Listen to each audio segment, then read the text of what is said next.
Stay tuned. Your broadcast is about to begin.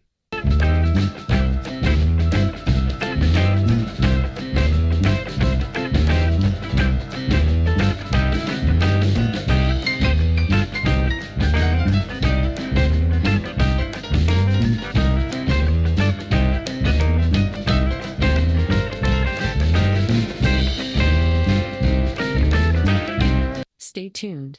Your broadcast is about to begin.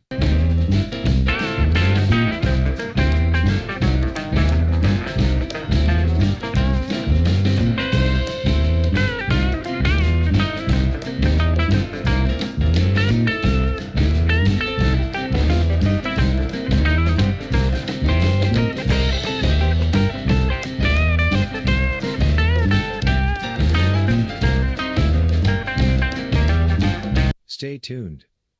Your broadcast is about to begin.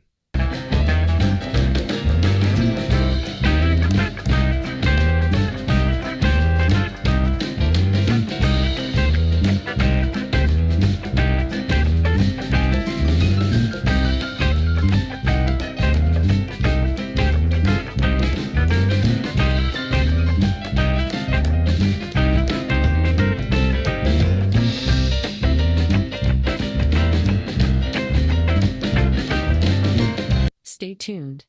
Your broadcast is about to begin.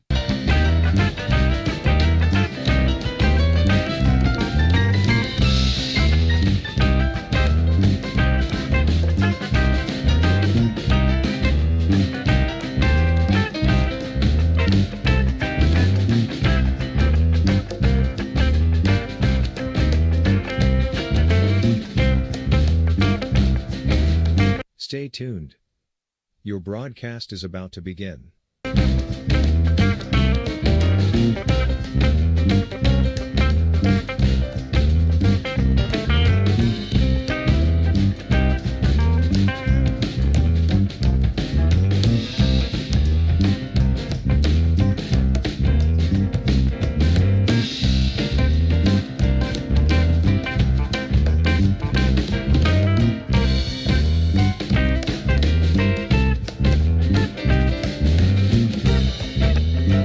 Stay tuned. Your broadcast is about to begin.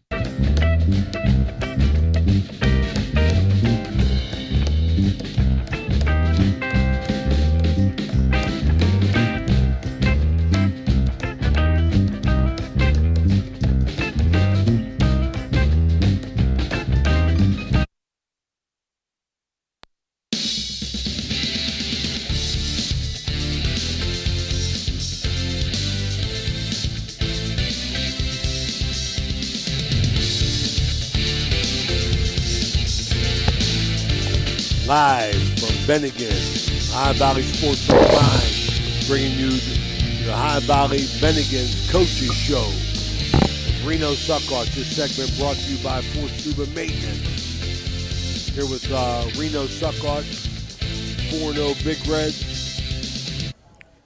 Coach, tell us a little bit about your past win over here. You know, good thing about it is you got to play a lot of guys, and I know you like that. Well, I really thought at the beginning of the game that we started out really, really well. And then we went up 14-0 on the kickoff. We thought we had a fumble there, and we didn't get the fumble, and just we sort of relaxed a little bit. And I think that we had a bad probably 8 or 9 minutes after that. But as far as the entire game went, I really liked the way our players played. And like I've said all year, I love the attitude they have. I love the enthusiasm. And great things can happen when you're enthusiastic. And hard play, physical play, and enthusiasm that covers up a lot of mistakes. And early in the year, you're going to make mistakes. You're going to, there's timing is so important offensively that you're going to have some mistakes due to that timing. And then when you play a certain number of players, it's hard to get used to. Like a quarterback getting used to throwing to 6 or 7 receivers instead of 2 or 3, and 3 or 4 tailbacks and 2 or 3 fullbacks. It's just timing's important. But I really feel that by us playing a lot of kids will help us as far as the length of a season goes. Absolutely, I think playing all those kids keeps them practicing hard, and That's another point. That's a good point also.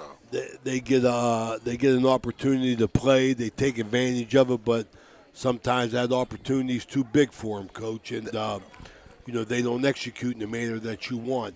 How'd you feel your execution was overall playing a lot of kids Friday night against Obama? Well, one thing before I answer that, when you talk about the younger kids, that's probably the most improved part of our team is our scout team. Our scout team started out really, really soft, but I mean they're getting after it now. I mean, they hit back, and usually early in the year those sophomores are a little bit intimidated by seniors, but that's no longer the case. We had good practice, but to answer your question, I think our execution is improving. It's nowhere near where we want it to be. It's nowhere near where their players want it to be, and that's the most important thing. They understand that the hard work will pay off, but get to the next play is a good philosophy to have, but learn something from the last play. Don't just say get to the next play and forget the mistake you made the last time. So I think that we understand that a lot better now, that we want to get to the next play, but let's learn from the mistake we made on the last play. It seems like every team that comes on the road, that comes into Harding Stadium, you guys jump on them real quick. You jumped on that team 13, 14, nothing real quick, and then believe me, that was a fumble on the sideline, and should have been going the opposite way. But is that preparation, being ready for getting up 13, 14, nothing? I think that early in the year you're so tired of January lifting weights and running, and in February just running and working out and doing this and doing that. Then all summer, you finally get to play, and I think that's a big part of it. But as the season goes on, it gets a little bit stale. So you have to, after game 4 or 5, you have to find ways to change up the practice schedule or do different things to keep your players on their toes and interested. And me and Todd Fields talked about that today, that sometimes we start practice with agility and six-station tackling, and if the defense was going straight to defense and the offense was going straight to offense after that, we'd really have a good practice. But the defense is going to offense, and then it just but enthusiasm, just something that the coaches have to keep harping upon. And if the seniors understand that, which our seniors are really doing a good job of picking up the practice, I think that's where Fridays won on Tuesday and Wednesday. Coach, go ahead, Coach. No, I know you play a lot of kids. We've got to see a lot of kids running the football, but your line has been pretty consistent, Coach. Is that intentional? Well, right now we play 3 guards and 3 tackles, and that's 9 kids that we're playing on the offensive line. Plus we play 2 tight ends. So I really feel that and everybody thinks that our line is experienced, but our left tackle has been playing for 2 years. Our right tackle only started 2 games last year. Our center started 1 game last year and then broke his foot. And so those three seniors are our seniors back, and our left guard and right guard are juniors, and their backups are sophomores. So we're playing 2 sophomores, 4 juniors, and 3 seniors. So I think that's a pretty good mix. But the puppies got to catch up to the dogs, and they're doing that right now.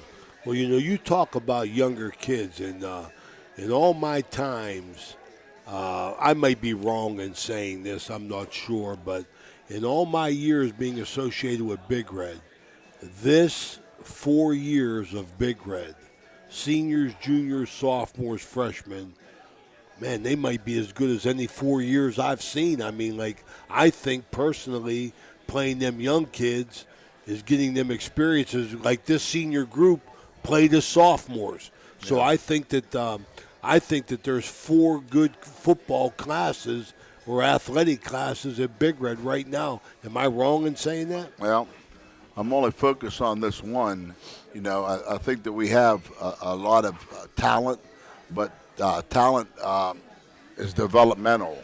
And, there's a lot of kids with a lot of talent that never develop their talent.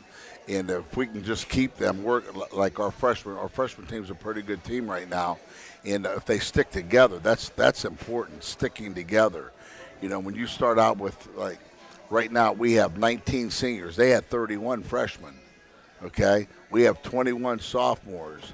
They had 33 freshmen. So they got to, if the class sticks together, and like I've said a few times, football doesn't have to be your favorite sport, but play the game of football. Basketball could be your favorite sport, or baseball could be your favorite sport, but football is a sport where you get out there and you sweat together, you get hit together, you suffer together, you lift weights together. Everything that you do together makes a class tighter and tighter. And I think that's the strength of this class is we have about 9 or 10 seniors that are together all the time, and I just think that I think the thing that people really underestimate is the close-knit family of football, basketball, and baseball that Big Red has. I mean, the baseball team, the basketball team, the football team, those kids are close-knit, and I don't think they get enough credit for being such great teammates as they should. And like I tell them, the most important thing in life is to have a great teammate. I don't care if it's your buddy, your wife, your sister, whatever it is. If you have a great teammate, when the things are going good, they'll keep you level. When things are going bad, they keep you level. And I just think that developing great teammates, which we try to do right now, is probably the most important thing a high school coach can do. Absolutely. I think, that's in direct correlation to the development of these kids as being good people, being a good teammate. That's important. I mean, I just like they have a breakfast together every game day. The seniors eat together on Thursday. We've been doing that since, Dad started that with JoJo's class. Remember how he'd have all them seniors over for spaghetti and meatballs, and then he did it for Anthony's class, and it just picked up. So we've been doing it since like 92 or 93, and then the parents picked up on it. So now it's at a different parent's house or a different parent's in charge every Thursday, and they go somewhere or to the house or to, Spot Bar on the deck or, different places. And I think that helps with the senior sticking together also. My question, getting back to the offensive line, Coach, it seems like in the first half, you have a little bit of trouble running the ball. It seems like you're just wearing teams down in the second half with that offensive line. Maybe help playing 9 guys is doing that in third and fourth quarter. I think right now that and what I'm hoping happens is I think the teams will start to put an extra man in the box or close to the box, and that'll help our passing game. I think our passing game is really improved, and we've had 2 good weeks of practice. And the improvement is just you can see it. You can see how it's improving, and then hopefully it carries over into Friday. And you're going to need the passing game. Like I told Peyton, just be patient and trust me. If he doesn't have trust in me and I don't have trust in him, it's not going to work. But if he just trusts what we're doing. I told him he's gonna have a fine senior year. Well, getting back to that game, you said throwing the ball. You have a lot of skilled people. You're talking about talent-wise. How many wide receivers are you playing? You're running 7 or 8 guys out there, if I'm counting right. Well, the reason why we play so many is because 3 or 4 of them are starting on defense. You can't expect kids to, like Hikem Edwards is an outside linebacker. Bugs is a corner. You can't expect those guys to play full tilt defense and then go out there and run those 15, 20-yard patterns. And like Kai John Hopkins, our fullback, he's starting on linebacker. Smitty's one of our linebackers. It just, that's why we play such a large number of offensive guys, but we try to keep the defensive guys to a minimum. And we want to keep probably 14 or 15 at the most defensive guys, but the only reason why we're playing a little bit more defensively is because we're 2 platoon in our defensive line. Every 3 or 4 plays we switch the line up, and I think that keeps them fresh. And I think that if we can get pressure with 4 and don't have to bring 6, that'll help us in the secondary also.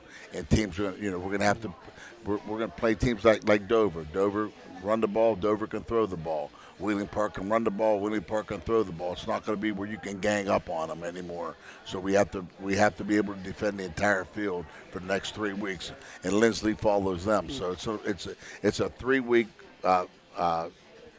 It's just the next 12 quarters. We got to be ready to play full tilt, defend the whole field, and maintain ball control.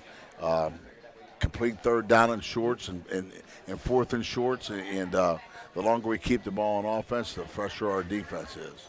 Well, you're improving offensively. You're playing a lot of kids.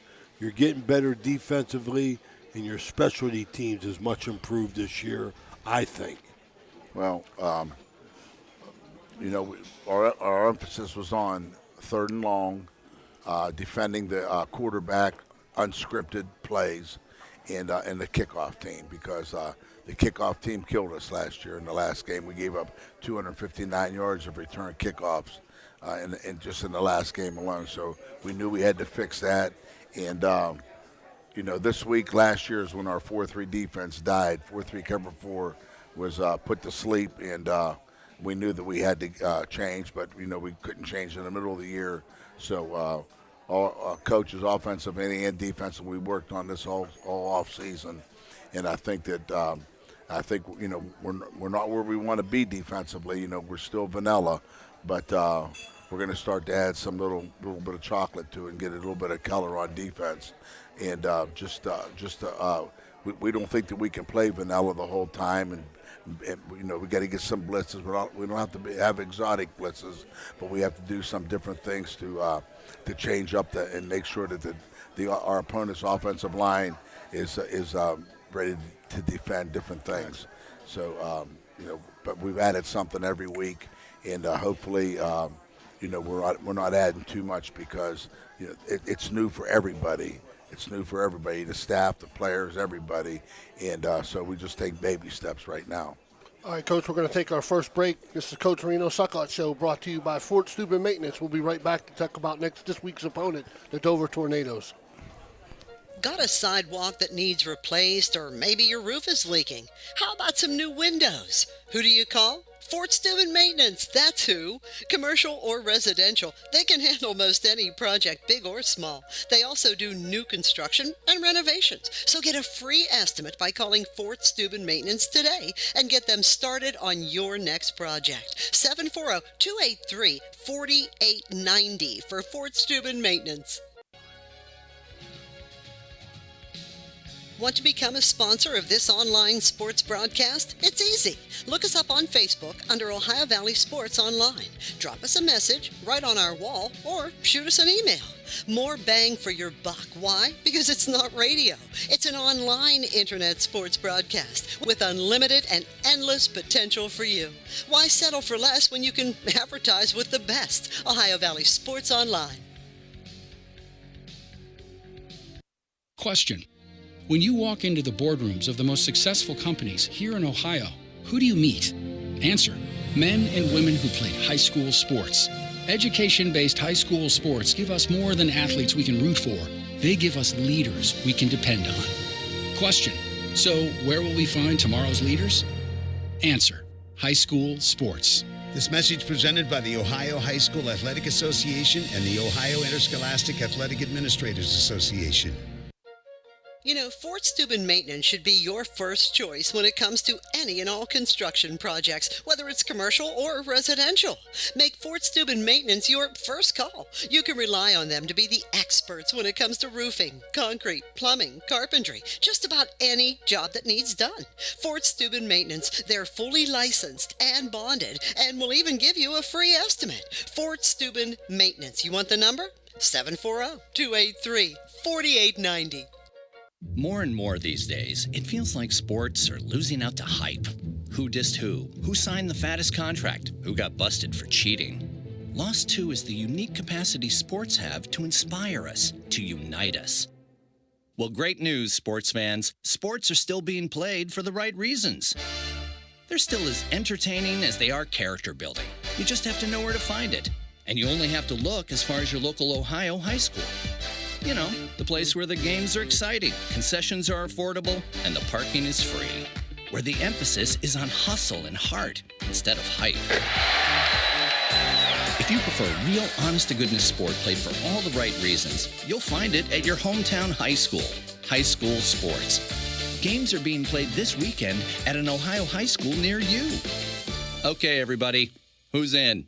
This message presented by the Ohio High School Athletic Association and the Ohio Interscholastic Athletic Administrators Association. Thanks, Fort Steuben Maintenance, for sponsoring Big Red head football coach Reno Suckoch on the Ohio Valley Sports Online Coaches Show. Thanks a lot for following us at Ohio Valley Sports Online. Why not visit our webpage at ohiovalleysportsonline.com? It's the way to go for sports fans around the globe to follow your favorite local sports teams.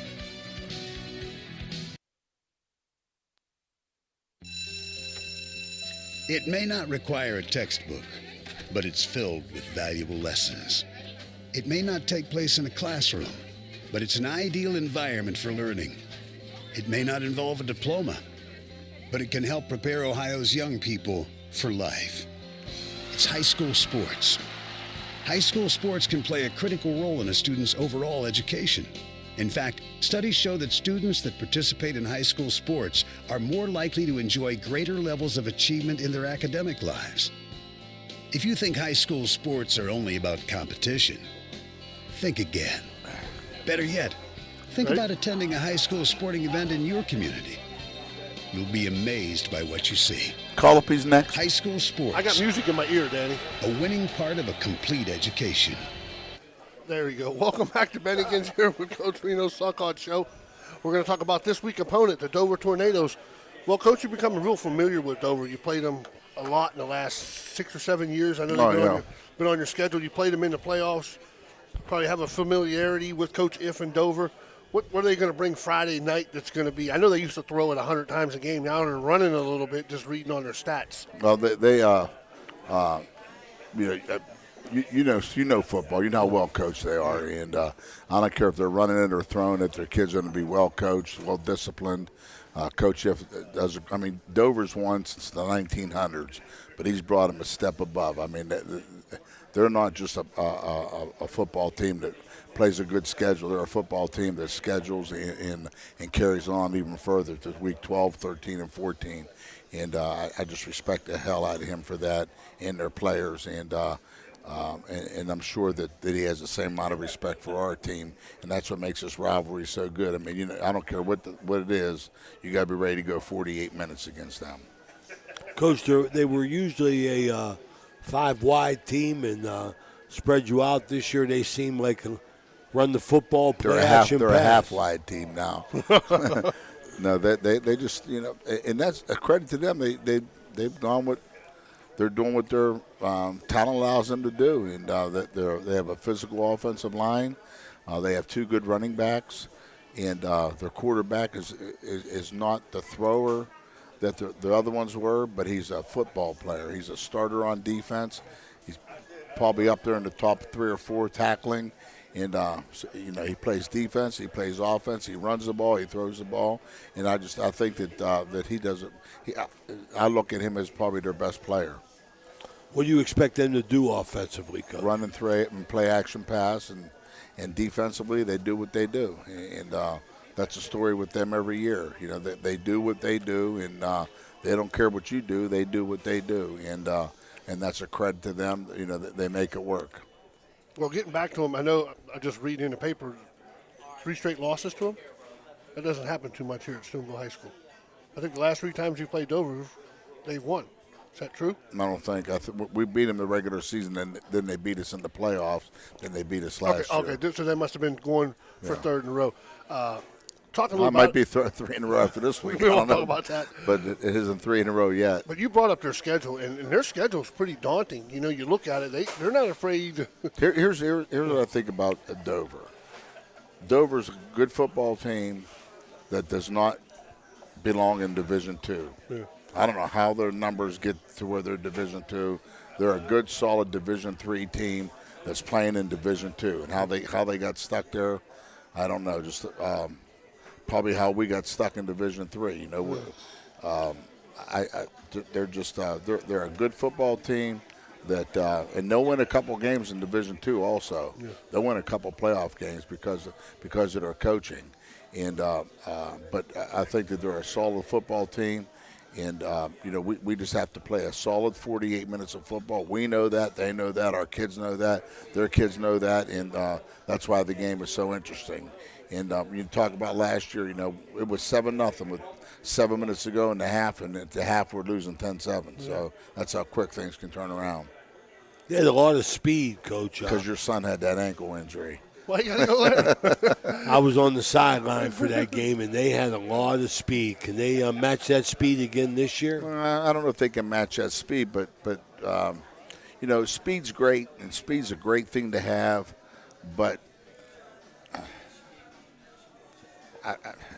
football players, there's a lot of 4'6" guys that when you buckle that chin strap, they become a 4'10", 4'11". But there's a lot of five flat kids that when you put the helmet on and the shoulder pads on and the chin strap buckled up, they're 4'7s, and they have a lot of guys that are 5'0s that play a 4'7. That's what that sounds like Perry Jeter saying everybody looks good in shorts. Yeah, Perry invented that saying. Everybody looks good in shorts, and that isn't that true? Except coaches. That's right. Week five, Coach. Big week. Dover, tough challenge. Looking to win 3 in a row against Big Red, which, like Billy said, doesn't happen. How are you health-wise? We're good health-wise. I mean, I'm happy with where we're at, and hopefully we stay there. But as the year goes on, you're going to get your bumps and bruises, just so we don't end up like last year and lose guys for 3-4 weeks or the season. But play. And one thing I like about right now is we have good backups for our starters, and you're never going to have your backup is never going to be as good as your starter, or else he'd be a starter. But we're trying right now to just get our 11 best kids on the field and fit them into a position where we have our 11 best on the field. I know Coach Ray was talking about earlier. This is a pretty big point game playoff-wise. Nah, I don't care about that. I don't even want to get into that. You don't get into it? No. You know what Paul Farm told me one time? Yeah. God rest him. He told me, he said, Reno, you get 75% of your points the last 3 games of the year. Mm-hmm. So it's a big point game, but the last 3 games Wow, of the that's year, a hell of a number. you get 75% of your – he really said 72%. Yeah. You get 72% of your points the last 3 games of the year. Uh-huh. So that's when we'll start worrying about that. Oh, I know. I know. But you got people talking about you got a Division II team coming into your place 4-0, and then them points might add up in the last 3 games if you can get a W on your side. But you know what though? It's just as important that Obama wins 3 games for us as it is. Anything. Mathematically, if your teams. If the teams you play can win 3 games each, that's 30 wins. Yeah. And if you can win 8 games, it's 38 wins. You're getting in. You might be in the top 4. So I mean that's been my philosophy since I started coaching. Man, hope that every team we play wins 3 games, and I'll leave it at that. Well, you can start with Dover if you can beat them Friday. They got 4, so you're in pretty good shape. If we can beat them Friday, that's the if. That's the if that we're working on to take care of, and we have one more day to work, and then. Like I told the players today, you can't get any bigger, you can't get any faster, you can't get any stronger in the next 2 days, but you can improve your mental preparation. Amen to that. I think it's going to be a real exciting game, Coach. Before we let you go, I know you already talked about the health.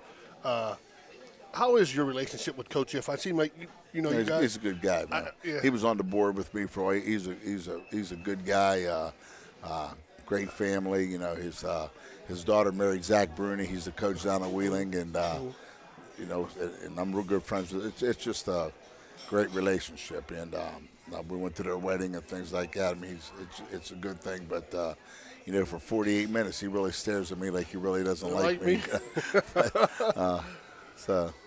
Well, Coach, we'll let you go. Get prepared for Dover on Friday night. I appreciate it, man. Thanks a lot, you guys. I appreciate it. And, I don't say this very often, but I really appreciate Mr. Saltzman, the way he takes care of our football program and even sponsoring this little bit of a show. But, he does a lot for us, and we really appreciate him and his family.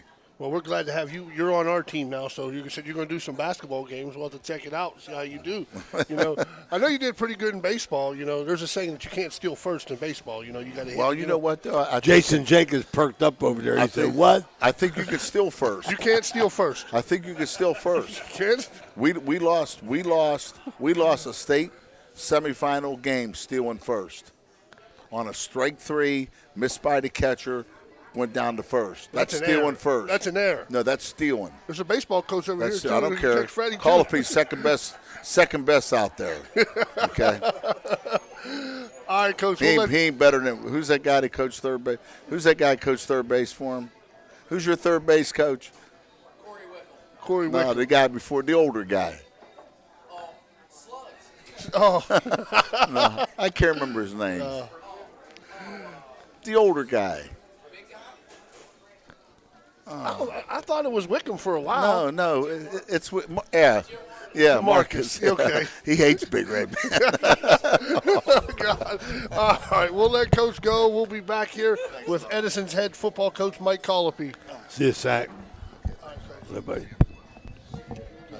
Fort Steuben Maintenance should be your first choice when it comes to any and all construction projects, whether it's commercial or residential. Make Fort Steuben Maintenance your first call. You can rely on them to be the experts when it comes to roofing, concrete, plumbing, carpentry, just about any job that needs done. Fort Steuben Maintenance, they're fully licensed and bonded and will even give you a free estimate. Fort Steuben Maintenance. You want the number? 740-283-4890.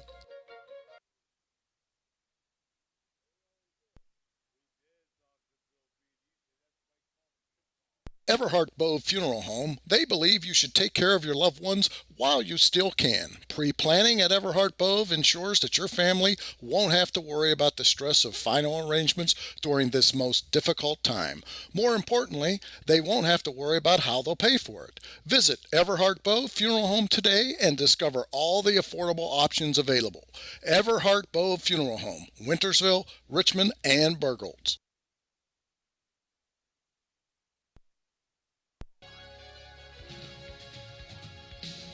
Want to become a sponsor of this online sports broadcast? It's easy. Look us up on Facebook under Ohio Valley Sports Online. Drop us a message right on our wall or shoot us an email. More bang for your buck. Why? Because it's not radio. It's an online internet sports broadcast with unlimited and endless potential for you. Why settle for less when you can advertise with the best? Ohio Valley Sports Online.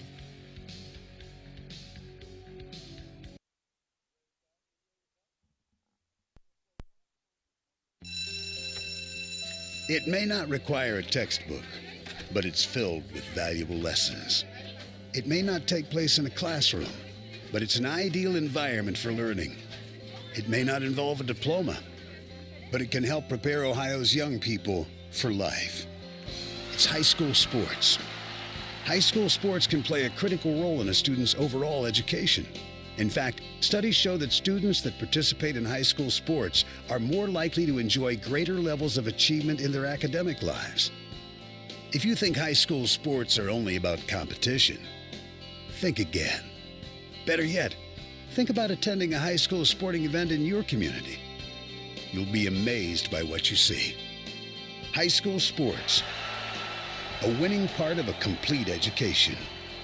This message presented by the Ohio High School Athletic Association and the Ohio Interscholastic Athletic Administrators Association. Checking Seattle. I need them to lose for Tampa. I'm back in the air here. We're at Bennigans, joined by Mike Colopy, the head football coach at Edison. His show's being brought to you by Everhart Bow Funeral Home. Mike, 4-0, coming off a decent win. I seen Matthews play against Steubenville Central. They impressed me a lot with their two middle linebackers. How'd the game go? Seems like it was a close game early, and then like in the second half, you might have warmed down and opened it up a little bit. Well, first off, they're a really good team. Their coach is a legend. They came out ready to play, and they took the first they got the ball on offense to start the game. They went straight down the field and scored. Mm-hmm. We had a couple missed alignments and assignments. That kind of led to that. Their kids play extremely hard. Like I said, they have a really good offensive scheme that I think gets their kids the ball that that they can make plays. and defensively, they played hard. We were just able to do a couple things to get our guys the ball. And like I said, in first quarter, we got down 7-0, and we tied it up, and they went up 10-7. And then we got the lead right before the half, and then, we came out and played much better in the second half. Did you expect that kind of effort from Matthews, Coach? I mean, I know Coach Board's a veteran. Yes. He hired me and Reno both at Steubenville. Smart man. In 77. I know Bill Bourne got a great love for the game. He's revitalized that program. Did you expect that type of effort from them, though? Absolutely. Just because of him being their coach. And their kids are really hard-nosed. They play extremely hard. Fundamentally sound. That was the first thing that we saw on film, that stood out. That they were very fundamentally sound, and they played with a purpose. Defense, they got to the ball. Offense, like I said, they have a really good scheme. That you don't see too often. It's tough to defend, and they're able to get the guys that they're looking to make plays the ball. Since you're a two-time head coach, baseball and football, I like to ask you, is coaching football, is the momentum the same as in baseball? Because as players in basketball or baseball, something starts going right, it seems like it just keeps going right. When things go bad, go bad. It seems like in the second half, you got the momentum and just took off with it. I would say it's similar. There's similar momentum, in both sports. Football, it's kind of like baseball too. It all depends on what you got. As a pitcher, you got the momentum and you got some stud throwing 85, 86 like we used to have. That helps. Yeah, it made my job basically down to make sure I didn't screw up the lineup and sign the card. So, in football is similar too. Like I said, the momentum can be a thing that can sway one way or the other, and then kind of both sports, there's a degree of mental toughness where you can't get caught up in the swing, and just you got to just entrench yourself in the situation and just keep playing. Football's a game where on the defensive side, as long as you're getting back in the huddle, make the offense go the full length of the field, something could happen, negatively. And on the offensive side, it's the same thing. You want to possess the ball and take away, especially if you're playing a team with a good offense, keep them off the field. Well, I get a lot of questions about your schedule. A lot of Division 7 teams, and then some people, I tell them, well, maybe they have a plan. I don't know what the plan was. I'm pretty sure Mike probably didn't have because the schedules are pretty much done a couple years ahead of time.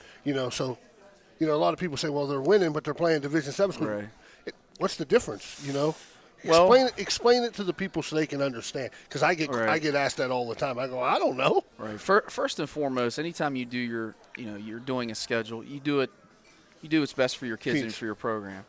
Our schedule's pretty much been the same for the past 4 or 5 years.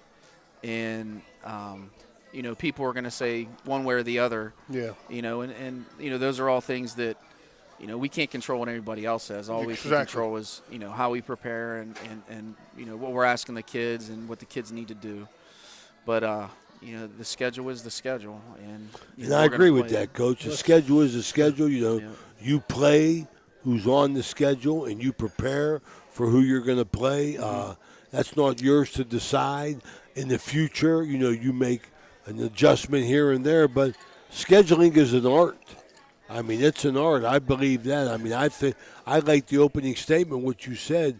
You're going to do what's best for your kids. So, you're getting yourself an opportunity here to get some wins and be a good football team. Do you feel you're a good 4-0 football team? Well, I guess the jury's still out. I like where we're at right now, but, if you're asking me if we're good and the rest of the coaches, we have confidence in our guys, absolutely. A lot of confidence in them, individually, especially collectively as a team. But, you guys both coach. I'm not sitting around at home thinking about all the things we're doing well. I'm thinking about all the things that we're not doing well. Right. And if we don't get those things fixed and addressed, then they're going to lead to bigger problems down the road. Yeah, you never play a perfect game. I get a chance to see you in the opener against Monroe Central. You made some mistakes, but you recovered from them and you capitalized on their mistakes, and I think you wore them down. Has that been your game plan? Well, our game plan for our season started in January. It starts in January every year, and we put a big emphasis on strength and conditioning. Strength all the way until once we have to take a couple weeks off postseason, and then you get back in the weight room. And then once we get into June and July, then it's the conditioning part, and we ask a lot of our guys. I mean, we condition a lot, and it's for the second half. And we feel like, there's certain things you can't control, but as coaches, you can control the amount of work you put in the weight room and the conditioning of your team. We want guys going down with cramps. We don't want all those things to happen, because of lacking conditioning. So we want to make sure that we are in good shape. And as far as comparing to other teams, I don't know. I just know that, when we get into the second half, I'm pretty confident that our guys are going to be able to finish the game. And whether we win or lose, that's regardless. But, you want to be able to, to go the distance and not have guys going down. Well, I think what Billy said earlier, he alluded to something that I think is very important for you and for Edison, is the fact that you're a head coach in two sports.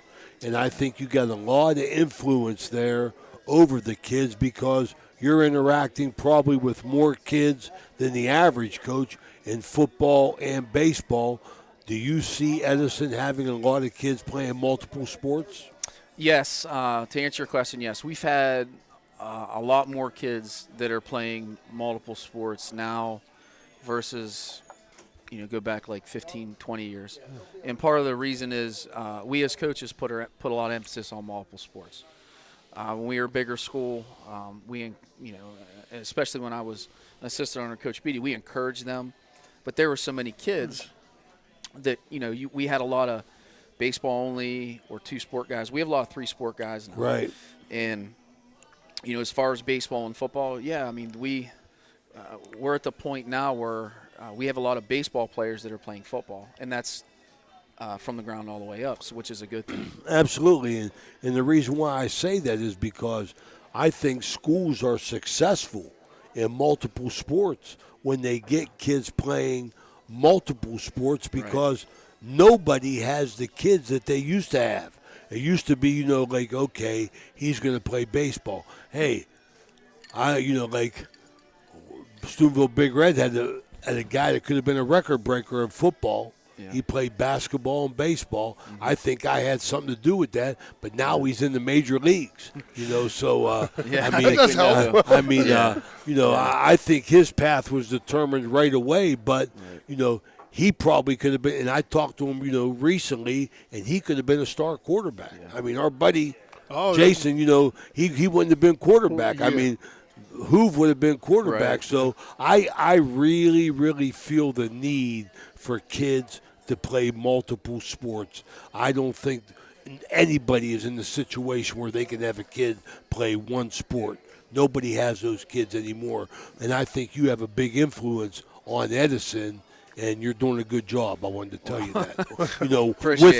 with that because you need kids to play multiple sports to be successul.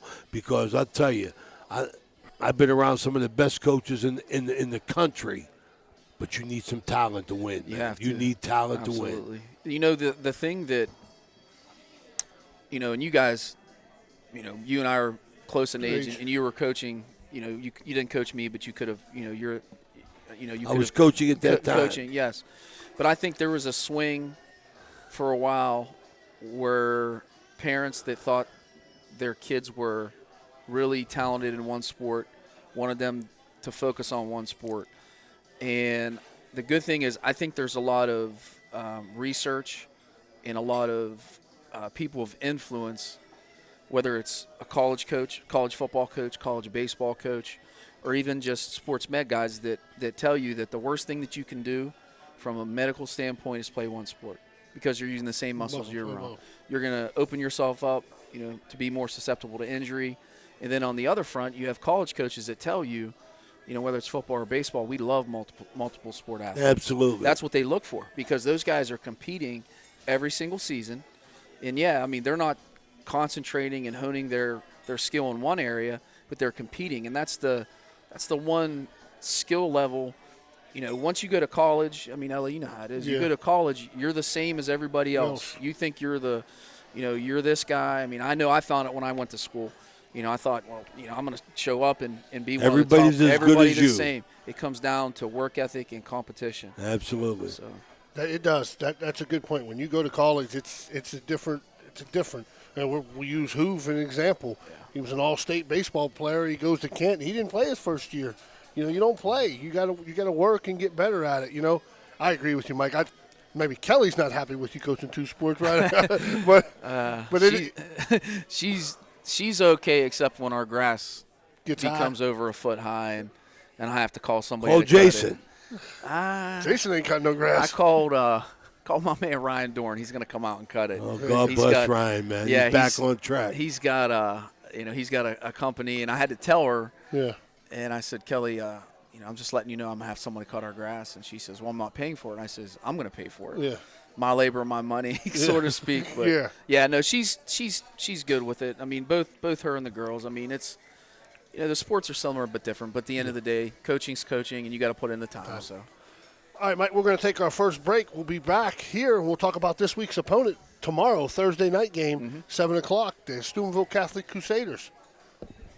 Everhart Bow Funeral Home, they believe you should take care of your loved ones while you still can. Pre-planning at Everhart Bow ensures that your family won't have to worry about the stress of final arrangements during this most difficult time. More importantly, they won't have to worry about how they'll pay for it. Visit Everhart Bow Funeral Home today and discover all the affordable options available. Everhart Bow Funeral Home, Wintersville, Richmond, and Burgolds. Want to become a sponsor of this online sports broadcast? It's easy. Look us up on Facebook under Ohio Valley Sports Online. Drop us a message right on our wall or shoot us an email. More bang for your buck. Why? Because it's not radio. It's an online internet sports broadcast with unlimited and endless potential for you. Why settle for less when you can advertise with the best? Ohio Valley Sports Online.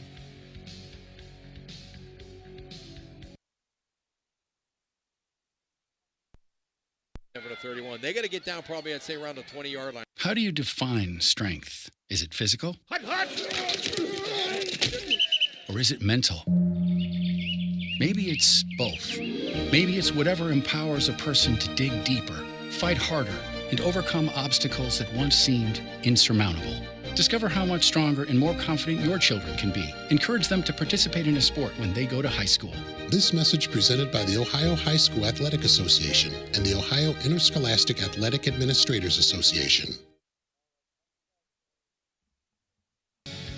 Thanks a lot for following us at Ohio Valley Sports Online. Why not visit our webpage at ohiovalleysportsonline.com. It's the way to go for sports fans around the globe to follow your favorite local sports teams. Welcome back here. We're at Bennigans, here with head coach from Edison, Mike Colopy, being sponsored by Everhart Bow Funeral Home.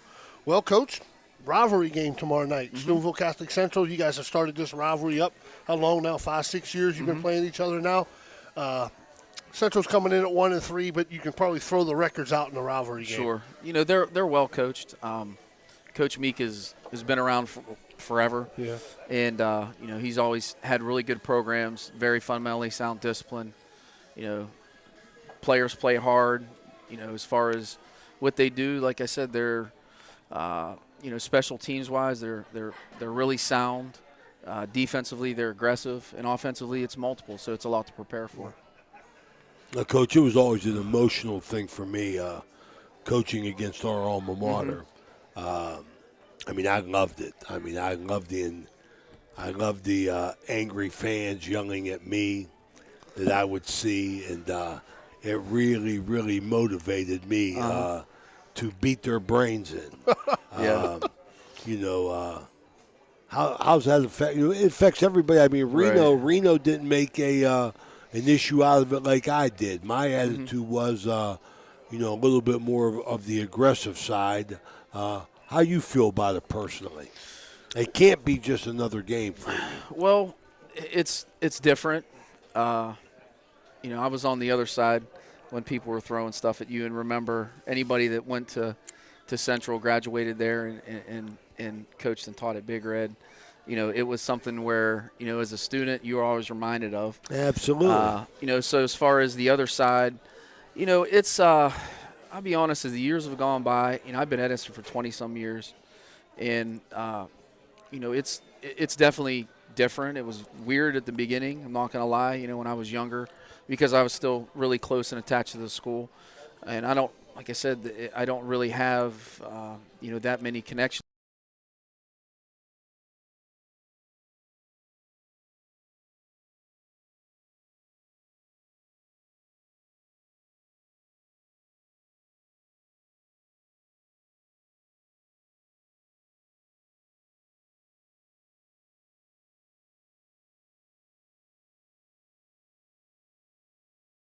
And regardless of who you're playing, and I know, Ella, you'd be like that if you're playing your best friend in something. You want to win. Yeah, it's not about anything else. It's about Mike, we played in fall games. I want to win. Yes, it don't mean nothing. Yes, I want competition. That's what I was just talking. I was talking to Coach Fogel. Yeah, we were just kind of talking about. I don't even know what the topic was, but anybody that's a competitor, it doesn't matter what you're doing and who you're competing against. You want to win. So whether it's relative, alma mater. Well, how do you see Central? What do you how can they hurt you if they can hurt you in the football game tomorrow night? Well, I think they, as far as offensively, I think if they're able to, establish the run, throw the ball a little bit, and like I said, our offense against their defense, defensively are really aggressive. I mean, they bring a lot of heat. We're gonna have to take care of the ball, and I was talking to somebody and they asked me about same type of question. Their special teams, that's one of the most underrated part of any level of football, special teams, and they're very sound on special teams. And those are like Ellie talked about momentum. Those are big momentum changes with special Absolutely. teams. I mean, we have to be sound on all three phases of the game. And to be honest with you, we've been a little bit lacking in the fundamentals in certain areas of each of those three, and we have to improve. So, hopefully we come out. We had a good day, a couple days of practice, and hopefully we come out and put a performance together. Go ahead, Coach. I got to see Central play twice. Mm-hmm. I think they're very limited, but they got some kids that can play football. Mm-hmm. I like that number 15, Purgy. Quick. And the other kid, number 5, that Fallon boy, I like them. I think that they are threats on the perimeter. Did you see that in film? Absolutely. I really like those two specifically. I think their quarterback, Andrew Dorsey, is really tough. I think he does a really good job of running their offense. Defensively, they have some really quick guys. Like I said, I mean, they bring pressure. So if we're not communicating up front, if we're not sound, they're going to be in our backfield all night.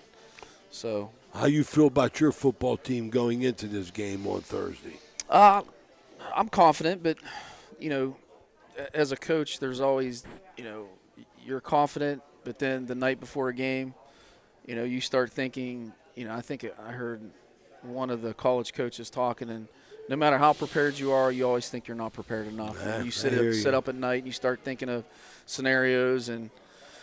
Then you get stuck in that, where catch-22, where, we always look at it as, these guys are 16, 17. Once you put in a game plan for better or for worse, you practice it, you execute it, and you don't want to start throwing stuff at them at the last minute because all that does is cloud their brains and their feet are slow, and it's just as bad as not saying. You want them to play, not think. Yeah, absolutely.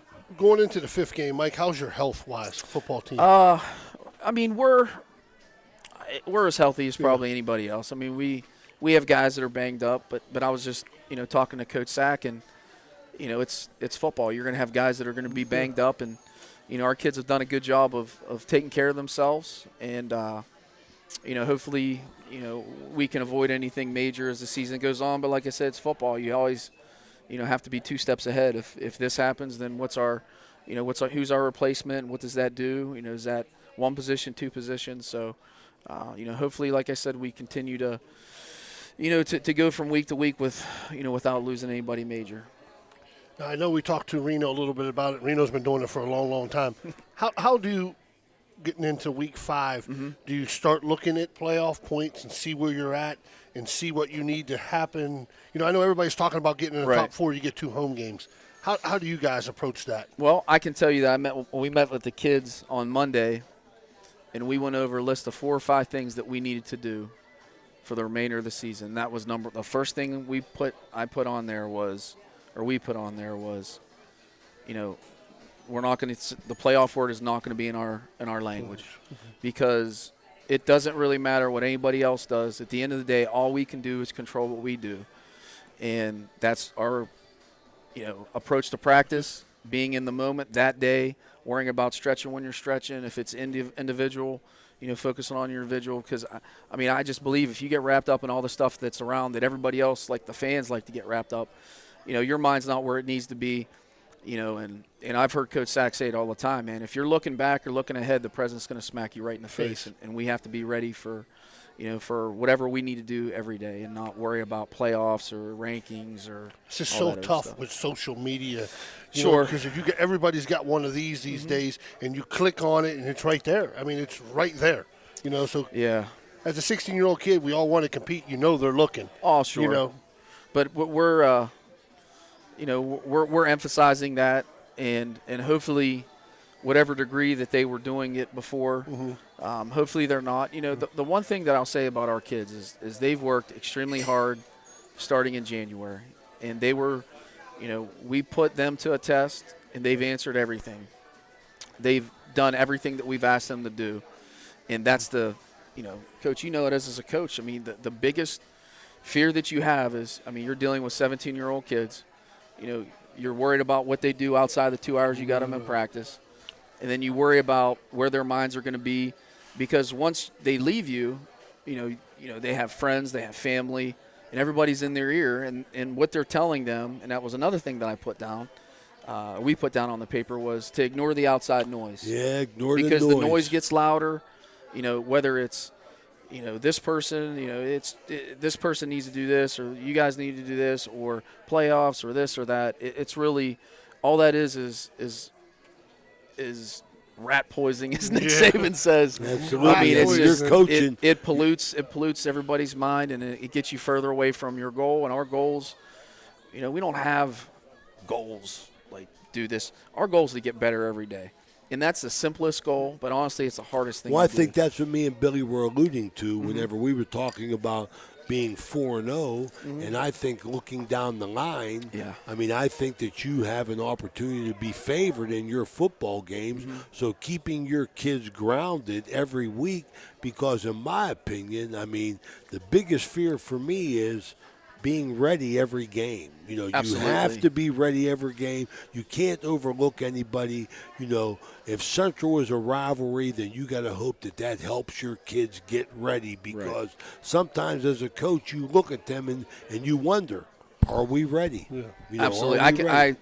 I agree with everything you said, and that's, you know, no matter how you feel walking out on Thursday or Friday or Wednesday, it's, you know, once you take the field, there's only one way of finding out if you're ready, and usually that's how you're playing in the game. And you can tell right away if we're ready.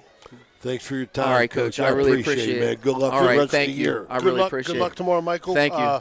Tonight's show was for Mike Colopy's show was brought to you by Everhart Bove Grill. We'll take a quick break, and I believe we have Josh Frankie next from Toronto. We'll be right back. All right, thanks, Everhart guys. Bove Funeral Home, they believe you should take care of your loved ones while you still can. Pre-planning at Everhart Bove ensures that your family won't have to worry about the stress of final arrangements during this most difficult time. More importantly, they won't have to worry about how they'll pay for it. Visit Everhart Bove Funeral Home today and discover all the affordable options available. Everhart Bove Funeral Home, Wintersville, Richmond, and Burgolds.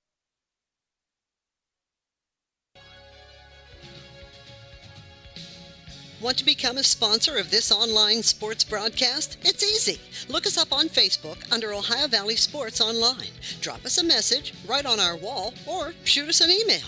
More bang for your buck. Why? Because it's not radio.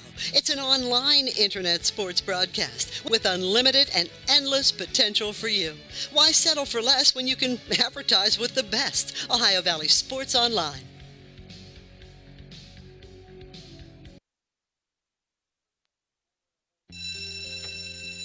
It may not require a textbook, but it's filled with valuable lessons. It may not take place in a classroom, but it's an ideal environment for learning. It may not involve a diploma, but it can help prepare Ohio's young people for life. It's high school sports. High school sports can play a critical role in a student's overall education. In fact, studies show that students that participate in high school sports are more likely to enjoy greater levels of achievement in their academic lives. If you think high school sports are only about competition, think again. Better yet, think about attending a high school sporting event in your community. You'll be amazed by what you see. High school sports, a winning part of a complete education. This message presented by the Ohio High School Athletic Association and the Ohio Interscholastic Athletic Administrators Association. This high school event is brought to you by AT&T on Sunset via the AT&T wireless network. Remember, don't text and drive, it can wait. AT&T on Sunset is a proud sponsor of this high school event. The J.E. Foster Funeral Home has been proudly serving the communities of Toronto and Smithfield and all of Jefferson County for over 30 years. They are a family-owned funeral home, and they offer funeral and cremation services tailored to meet your needs, and they do so with professionalism, compassion, dignity, and respect. Jeff and Jay Foster would like to wish the best of luck to Toronto Red Knights and all of the teams up and down the Ohio Valley. If you or someone you know would like more information on how their family can help you guide your family in this time of need, please visit their website, www.jefosterfh.com. That is www.jefosterfh.com. Their motto, our emphasis on family carries over to yours. J.E. Foster Funeral Home, a proud sponsor of the Coaches Show. How do you define strength? Is it physical? Or is it mental? Maybe it's both. Maybe it's whatever empowers a person to dig deeper, fight harder, and overcome obstacles that once seemed insurmountable. Discover how much stronger and more confident your children can be. Encourage them to participate in a sport when they go to high school. This message presented by the Ohio High School Athletic Association and the Ohio Interscholastic Athletic Administrators Association.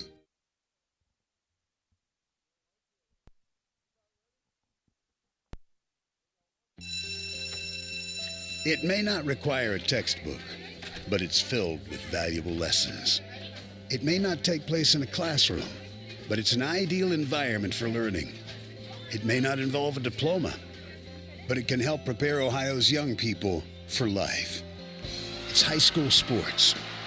High school sports can play a critical role in a student's overall education. In fact, studies show that students that participate in high school sports are more likely to enjoy greater levels of achievement in their academic lives. If you think high school sports are only about competition, think again.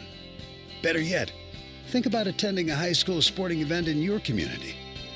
You'll be amazed by what you see. High school sports, a winning part of a complete education. This message presented by the Ohio High School Athletic Association and the Ohio Interscholastic Athletic Administrators Association. This is Ohio Valley Sports Online, your connection to Ohio Valley sports. Listen anywhere in the world from any connected device, smartphone, tablets, iPads, and computers. Ohio Valley Sports Online brings you live game action from the guys with over 50 years in radio sports broadcasting. Welcome back, everyone, to Bennigans Restaurant. Jim Huggins, Jason Jenkins, along with Toronto head coach Josh Franke. Dan Vogel is on our controls tonight. Coach, a big win last week against Buckeye Local and put up a lot of points on the board. What was the key your offensively to be able to put up 40-something points on them? Honestly, it was a little bit surprise to us too. First quarter, Zane Kinsey had a little bit of a scare. We ended up holding him out for the rest of that game, and he's our workhorse. So to be able to, we had 6 points by the time he left the game. So to be able to score another 40 without your lead guy, it was kind of a surprise to us. But we had a lot of kids step up, especially his little brother Zeb Kinsey, and I think he had 170-some yards rushing and 150-some through the air. So he played a huge part in his absence, that's for sure. Coach, what was the the difference this year, I know because we talked last week about how, you had the, 2-1, and then you met Buckeye, and then next thing you know, on that skid. They come out and scored. Right. And, you come back. What was the difference this year that, you were able to get the kids to rebound without falling apart?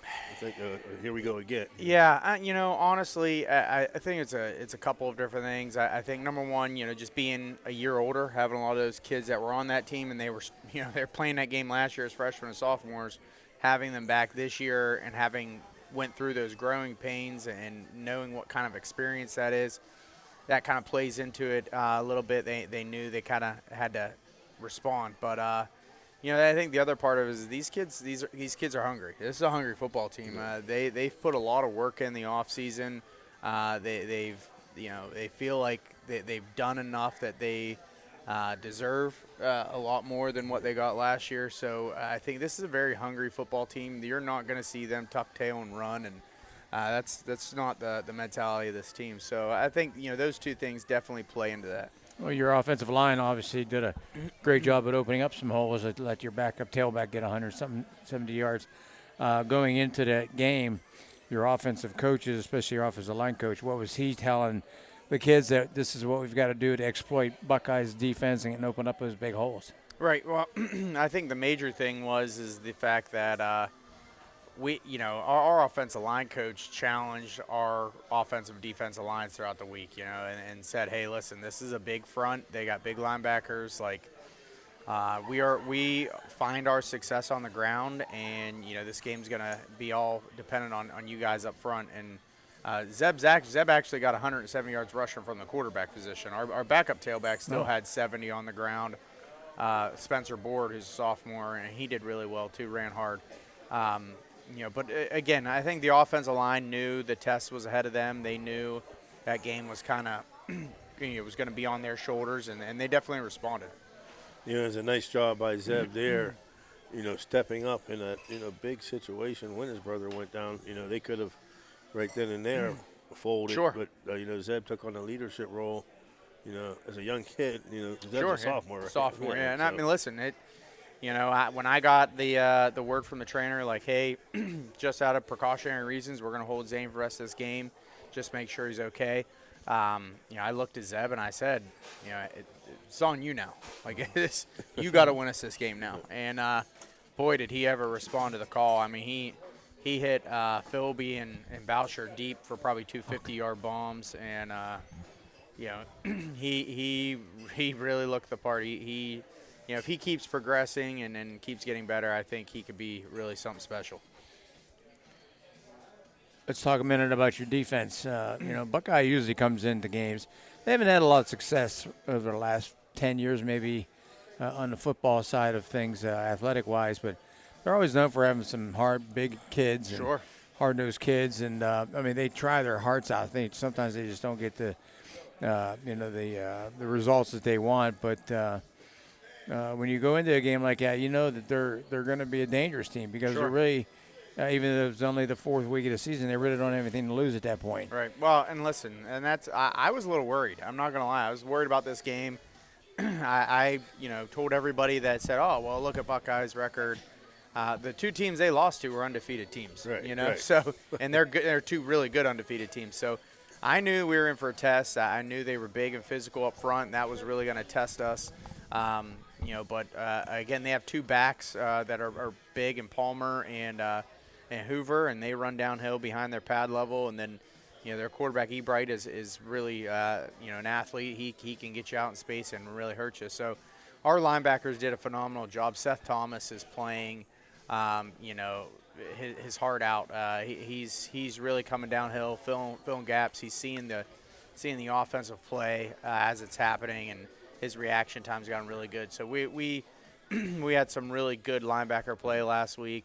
And for, again, a very young linebacking core, they did an exceptional job. We have two sophomores playing back there and a junior. So I think they grew up a lot. It was good to see them get downhill and fill those holes and meet those big guys in the hole. And I think we had a couple of, 3rd and 2, 4th and 1 type plays where we kind of built a wall and didn't break. So.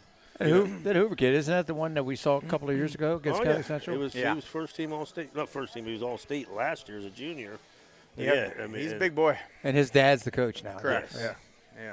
So. Yes, you guys did a fine job. And I was going to, just to piggyback on what Jack said, an All-State back, and then the Palmer kid, out of nowhere, he's athletic ability. And then who was the third? There was Ebright, the quarterback. Yeah, and so. And I think Hoover and Palmer both had about. I think they had 50 yards each, and then Ebright had, I believe, 30. So, the fact that we were able to contain those guys to that yardage, I can't speak enough on our defense's performance and our defensive coaches for getting a good scheme together. And a scheme that, like Jags was saying, and you were saying, they want to run the ball. That's what Buckeye. Right, they want to pound, and you took that completely out of the way. And despite their poor record, over the past few years, Hoover has had success running, and kudos to your defense for taking them out. Well, and I mean, and the score was 13-6 at one point. They were beating us 13-6 at the end of the first quarter. So to be able to, again, see your team respond and come from a 13-6 deficit to end up putting 46 up on the board and winning and running away with it in the fourth quarter, and that's what you want to see from a young team. Yeah, that's how you know you're on track. He's a load. Hoover is. I mean, a couple of years ago, he was a load when he ran through Catholic Central when he played him. 220 pounds, I'd say. Yeah, He's a big so kid. when you play a kid like that, he's going to get the ball, he's going to try and punish you. What's the key to success defensively to stopping him? You got to take the legs out. You try and gang tackle. I mean, you definitely have to take the legs out. I mean, you got to tackle low, and that's how football is. That's the classic rule: low man wins, and it doesn't matter if you're tackling, blocking, what you're doing. Low man's always going to win. So that's definitely key. But we're a gang style defense. It's we try to get as many hats on the ball as we possibly can, and if you're the first one there, and you wait for the reinforcements to arrive, and I think we did a really good job of that last Friday. Yes, and as always, the kids, being prepared, being ready, but just that, because once again, you get me a lot with my Thunder, 13-6 after one, right? And for them to be able to pick up and respond like that, because once again, like I said, just after last year, losing that game to them, it could have been easy for them to get down. You lose Zane, that's not their style. That's right. Not yeah. And I just wanted to bring that up again. Oh, no, it was a complete team effort. I mean, I think when Zane went down, I think everyone stepped up their game a little bit. Dom really showed out and had some big catches for us, and Philby really did a phenomenal job. At receiver, had a couple nice catches deep, and like I said, the backup tailback Spencer Board, going in there and running hard in between the tackles, and I think he was averaging 6 yards a carry, 7 yards a carry. He's a little different than Zane. He's not a big scat back. He's more of a downhill runner, but he's only probably 5'7", and I tell you what, we have a big line. He gets lost behind there, and he just ends up squirting out. You don't know where he's coming from. You gotta love that, yeah. When you are behind and you're losing your top running back or quarterback, whoever's going to, one of your weapons are leaving the game and not coming back, how do you adjust? How do you address the team like, hey, we've lost this guy, we're down after one or whatever the score would be. How do we turn things around? Do you leave that up to your coaches? Do you have things that you want to tell them, or how does that work for you? Honestly, that was in the first quarter. So the plan was, all right, let's get to halftime. Let's get to halftime. If we have the lead, great. If it's close, great. Let's just get to halftime. We can make some adjustments. So we throw the backup tailback in there, and we kind of just continue on with the game plan. Which we've practiced all week, and and end up. I think we went to halftime 19-13, and at that point, we as coaches were kind of like, all right, what do we need to do? Do we want to make some adjustments? We want to change personnel groupings. What's the game plan from here? And honestly, when we got to halftime, we just had this feeling like, hey, what we're doing is working. Everyone is stepping up, playing their part. Zeb was completing passes and was looking good in the pocket, and it was just like, let's just stay with what's working. So I think more before we could even have that conversation of what, from a coach's standpoint, what are we going to do? Those kids at that point, I feel like, had already responded in saying, like, all right, we're going to have to pick up the slack. Everyone's got to pick up the slack a little bit. So, we got this. We got this. All right. You're able to, get, and then in the second half, you take control. You get out to the big lead. you're able to get some of the younger kids in. Oh, yeah, and, yeah. And that's another bonus, another plus. Give us anybody you want to mention or anything that you were happy that you see out of the younger kids. Because they didn't score on them either. No. Well, I take it back. There were 6 seconds left, and they ended up scoring. Last play of the game, they end up scoring. But honestly, it's all those young guys, and I hate to just point out one young guy because, again, when you as a unit, when we only got 28 kids on the team, a lot of those kids are playing at some point during a Friday night. Like our backup quarterback's even on our special teams units. So it's like those kids are all playing. But listen, just to see some of those young guys get in there, and you're happy for them because they're spending all week working. They work their butts off too, and like guys like Patty McEwen, who's a tailback for us, or Brock Hughes going in at quarterback. Brady Fair at receiver. Those guys have been working all week. So to get them in there and get them playing against a team like Buckeye Local, and you look across at middle linebacker, you got Trey Hoover sitting there. I mean, that's very different than a Saturday morning. Right. So, but listen, that's what we pride ourselves on at Toronto. We're not afraid of throwing the young kids in there and throwing it's that old mentality of you throw the kids in the deep end and let them learn how to swim, or throw them to the wolves, or whatever terminology you want to use. We never shy away from that. We like our kids to get out there, get experience. Listen. They're used to it. They're playing against our starters, who are good quality starters. They're scrimmaging against them every single day in practice, and our starters do not take it easy on those young guys. No. But I believe that's why our kids that go in next are always good and are always prepared, because it's kind of like growing up. If you have older brothers that kind of beat the snot out of you, you usually end up being a pretty tough kid, and that's kind of something we pride ourselves with at Toronto. Well, it's good you're able to get out the lead to use more kids, because it installs confidence in them, because they want to impress you and your coaches, tell you that, hey, you can count on me if somebody goes down, or I'm going to push this guy for more playing time, and just to have the depth is a big thing. If you're only going, playing 14 guys or something, you start getting injuries, and you're going to put guys in there that haven't had time or had the experience, then you could be in trouble. But developing that depth's got to be a big thing. Right, absolutely. And listen, we're 4 games in, and our young guys have played at least a quarter in every one of those games. Yeah, and it builds for next year too. Absolutely. It builds your program. That's the system we've seen that works. Well, and that was the other, I think, big takeaway, and something we told our guys was like, hey, listen. You guys, with Zane leaving that game, you guys put up 46 points with one senior on the field. Like, wow, you can be good. Yeah. Like, you guys can be as good as you want to be, and then next year, it's hopefully it's going to be even better. See, Jags, him better. They're still better. He played for the Red Sox. I played for Westwood.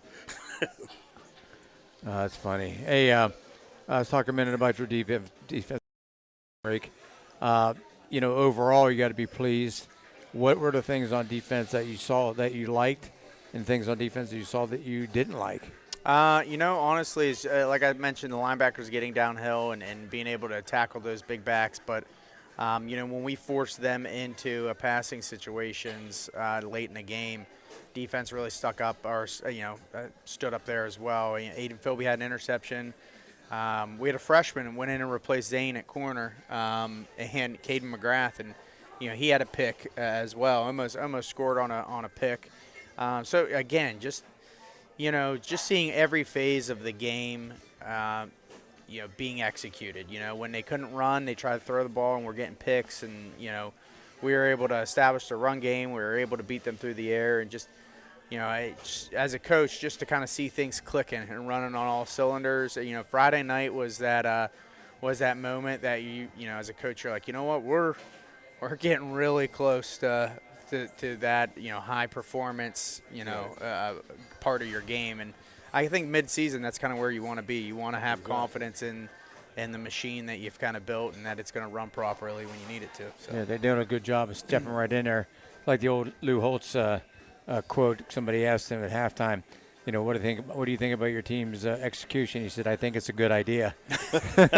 Well, I think you look back through the year so far, and you look at week 1, and you're like, man, if you take the team that we put on the field last Friday and you go back and play that game again week 1, it's really a different ballgame. So just to see in 4 weeks' time how much you've progressed and how much better things look than that first week. And I think everybody probably could say that and attest to that as well. But that's when you know, again, that's when you know the coaching's working. You're seeing them get better every single week, and I think that's important. And they're buying in what Correct. you're putting out. Right.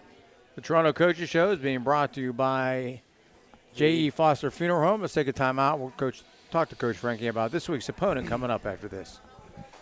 The J.E. Foster Funeral Home has been proudly serving the communities of Toronto and Smithfield and all of Jefferson County for over 30 years. They are a family-owned funeral home, and they offer funeral and cremation services tailored to meet your needs, and they do so with professionalism, compassion, dignity, and respect. Jeff and Jay Foster would like to wish the best of luck to Toronto Red Knights and all of the teams up and down the Ohio Valley. If you or someone you know would like more information on how their family can help you guide your family in this time of need, please visit their website, www.jefosterfh.com. That is www.jefosterfh.com. Their motto, our emphasis on family carries over to yours. J.E. Foster Funeral Home, a proud sponsor of the Coaches Show. Want to become a sponsor of this online sports broadcast? It's easy. Look us up on Facebook under Ohio Valley Sports Online. Drop us a message right on our wall or shoot us an email. More bang for your buck. Why? Because it's not radio. It's an online internet sports broadcast with unlimited and endless potential for you. Why settle for less when you can advertise with the best? Ohio Valley Sports Online.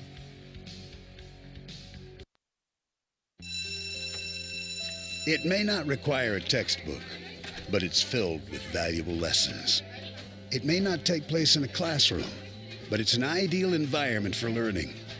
It may not involve a diploma, but it can help prepare Ohio's young people for life. It's high school sports. High school sports can play a critical role in a student's overall education.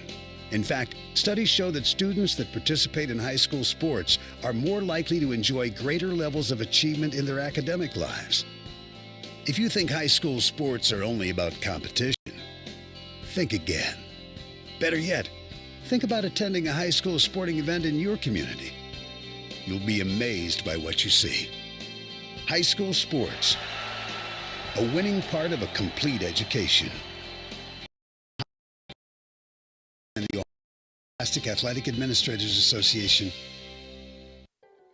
The J.E. Foster Funeral Home has been proudly serving the communities of Toronto and Smithfield and all of Jefferson County for over 30 years. They are a family-owned funeral home, and they offer funeral and cremation services tailored to meet your needs, and they do so with professionalism, compassion, dignity, and respect. Jeff and Jay Foster would like to wish the best of luck to Toronto Red Knights and all of the teams up and down the Ohio Valley. If you or someone you know would like more information on how their family can help you guide your family in this time of need, please visit their website, www.jefosterfh.com. That is www.jefosterfh.com.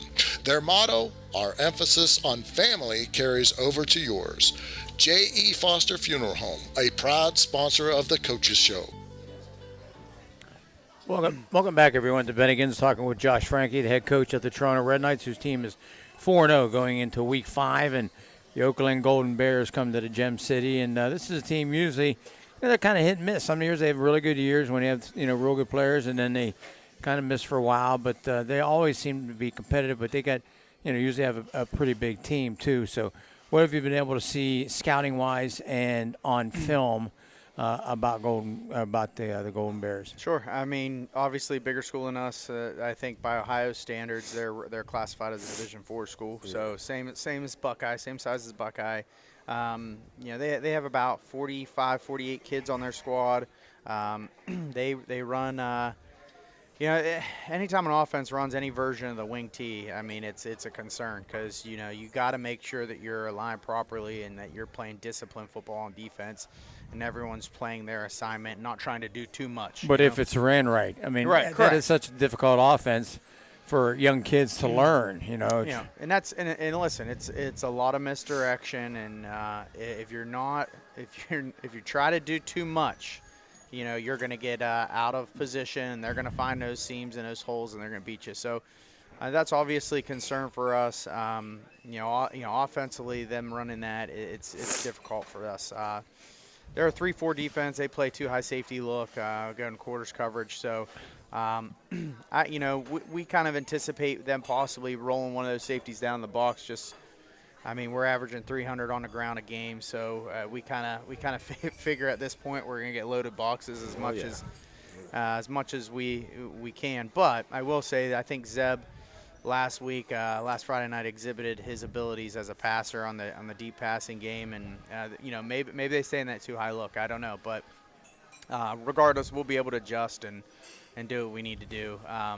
They have some athletes, obviously. I mean, anytime you get a larger school, they're going to have some athletes on their team. But again, if we keep performing the way we're able to perform, we take care of the football, minimize the big plays. I think we're at this point our own worst enemy rather than someone else. So I was going to ask you, over the last few years when they've had success, they were a combination of speed and power. Mm-hmm. They had a couple big running back, fullbacks. They had the speed, the receivers, and the big linemen. What are they bringing to the table this year as far as finesse? Are they bigger still, or? They have a nice, I guess you'd call him a fullback. He's probably say about 190, probably like 6 foot 190. He runs hard. He's not only runs hard, but he has the ability to make you miss too. Quarterback, he has a decent arm on him, and again they'll run that dive action, then they run the buck sweep action, and then they boot off of all that. And it's just you have to be very disciplined. So they can hurt you in a lot of different ways. They'll still run their jet sweep stuff. Now do they have the athletes they had 2 or 3 years ago with Patterson's? They don't have those guys, but. They can still hurt you. Yeah, that was a very special group. But listen, they can still hurt you. So our guys need to make sure they're coming ready and prepared to play. But athleticism and speed is something that we kind of feel like favors us in most cases. So I think we'll be okay. We're excited about Friday and getting out there and playing another one. Everybody, what about the guys that were injured in that game? Are they going to play? You know what? Zane's a day-to-day case. He's just one of those kids that he's special. He's very important to our long-term success. So, if it's a close call, this might be a week that we say, all right, let's hold you out, because we would rather have 100% healthy Zane Kinsey for a playoff run than, use him in a game and possibly re-injure or make something worse. So, he's kind of been moving around a little bit in practice this week, and we've kind of taken it easy on him, and that's going to kind of be a day-to-day decision, I think, between us as parents and our trainer. So, yeah, and like you said, the key is the long haul. Right. And it's got to help, too, because I believe Matthews, when you played them, that wasn't Matthews. I'm thinking of somebody else. Is this the first time you've seen the wing tee? That's where I was going with the question this year. Yeah, so, it's funny you ask that, because Lisbon played a modified. That's what I was talking about. Yeah, they played a modified version of the wing where, it's more of a shotgun wing team. And then, even Buckeye Local runs some double wing, and they had a wing tee set. They had the original wing tee set, Delaware wing tee. Everybody runs it a little differently, but it's. I guess it's been good that we've been able to see those wings, and we know how to make sure our alignments are going into those things. Right. So it's definitely been helpful that we've played some teams that have been in those sets. I know there's a big buzz about after you started off 4-0 in the season and mentioned it's first time since 2000 that has happened. So it's always nice to have the fans on your side. You mentioned a point a little while ago talking about, with Zeb, whether or not he was going to play. It used to be that was a decision that was made between coaches and medical staff. Mm-hmm. And you mentioned the family. Yeah. And that's always a dicey thing because, parents are thinking about their kid. I don't want to get my kid hurt. You're thinking about trying to get a win. Your medical staff is trying to do what's best for both of you. That can be kind of tricky. Well, it can be, but, you're dealing with the Kinsey family, and I don't know if there's a tougher family out there than the Kinsey family. Listen, the factor playing in with Mr. and Mrs. Kinsey is I'm sure Mr. Kinsey would be all in favor of him playing. And sometimes, we have to gauge it back and be like, oh, this probably isn't the best interest. But all jokes aside, they're a tough family. We have nothing but respect for the Kinsey family, and they do a tremendous job with their boys there. They are, if you've never spoken with a Kinsey child, they are high character individuals. I can't say enough about the family. And are they related to Jim and no. Okay. But I again, maybe it's just the way I coach. I'm never going to put a parent in a situation that they feel like could jeopardize the safety and health of their kid. Mm-hmm. You know what I mean? And I think I would like to think most of my parents, if you spoke with them, would agree with that. And maybe that's one of the reasons why we get along so well with our kids and their families, is there is that respect there. But you mentioned everybody being on your side. Listen, Toronto is a hard place to please. Yeah. I know. Hey, win, lose, there's always somebody that thinks something can be better. So. Right, everybody can do better. We see that here from Friday. Everybody can do a better job, Yes. We were working. It's just funny. I'm working down in Westerville, Jacksonville, like this, and they're changing the overhead power to the underground. Okay. So we're working through the night, so not to My mess up wife's from traffic too much. Westerville. Oh, really? Yeah. Yeah. If she goes down and notices no more power There lines, you I go. did that. But so he all by himself. Me, Robbie Davis, you know what I mean. But anyway, the moral of the story was going back to everybody knowing everything. We're our superintendent's standing there with us, and this car comes riding by, and he just starts complaining about traffic being messed up. We should be doing this. We should be doing that. And the superintendent goes, you know what? You seem like you know what you're doing, right? Our office is right down there. Go apply. Come get because, a job. Yeah, you're doing. You got the answers. You know what? I'll tell you. I don't mind it too much because it just means that people are excited about it. They're excited about the product that's out there. They have high expectations, and would you want to coach anywhere where there weren't high expectations? Amen to you know that, what I mean? yeah. So I don't mind it much, and I take everything with a grain of salt. I've grown up my whole life in Toronto. Know a lot of the people there. I try not to take anything personal, but now listen, I will say there's been a ton of support, and a lot of people are extremely happy with the way the program's running. But there's always a couple. Oh yeah, you could do this. But I don't think it's just Toronto. I think that's anywhere.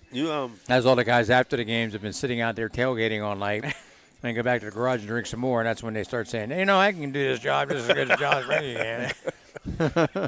Listen, I'll tell you, I will say this: it makes it a lot easier when you have some really talented players on your team. I don't know how much I can really take credit because we just have some outstanding athletes, some strong athletes, and some kids that have really been committed to winning football games, and that makes it easier.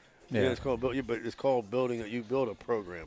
You build. Nothing against it. Toronto's always had a program, but I hope everybody knows where I'm going with this. Not just like you said, you got one senior, all right, and then you get junior class. You got freshmen stepping up. I know you have a talent in 8th grade because my neighbor. Right. So you have a program, and that is due to a good coaching system. I mean, so you got to take some credit. I'll give you some credit. Thank you. Thank you. I wanted to ask you, is it hard? We talked about Zane being day-to-day. Is it hard during the week to plan an offense and a defense, one with a Zane and one without a Zane? Honestly, absolutely not. First off, as far as Zane's concerned, Zane is a kid that, could miss, a week. He can miss 6 weeks. He can miss an entire year. I mean, obviously, he missed 5 weeks last year. Right. Came back and set the world on fire again this year. Zane knows how the offense works. He knows knows the formations, knows the plays. Honestly, and you hate to say anybody getting injured is a good thing, but by no means is it a good thing. But trying to look at the positives. One of the positives is Friday night our team had to learn how to win without their best player. Right, yeah. Right. And they did, and they won in a big way. So, to be able to get some of the backup kids in there, get them more reps. I mean, this is only and again have Zeb have to step up, have Dom have to step up, have Philby have to step up, and Spencer Board, and have all these cast of players have to up their game to be more successful. when Zane does get back on out field, we're going to be a better team as a whole because we're not going to just have to rely on just one player. Right.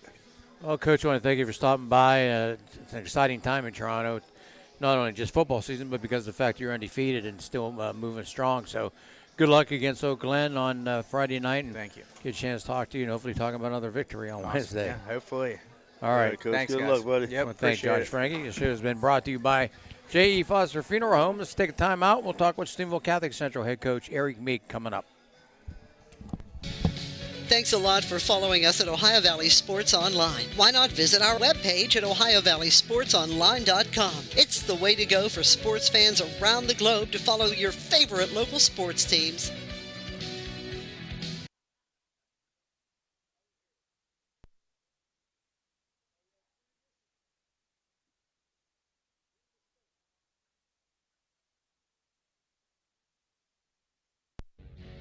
This is Ohio Valley Sports Online, your connection to Ohio Valley sports. Listen anywhere in the world from any connected device, smartphone, tablets, iPads, and computers. Ohio Valley Sports Online brings you live game action from the guys with over 50 years in radio sports broadcasting.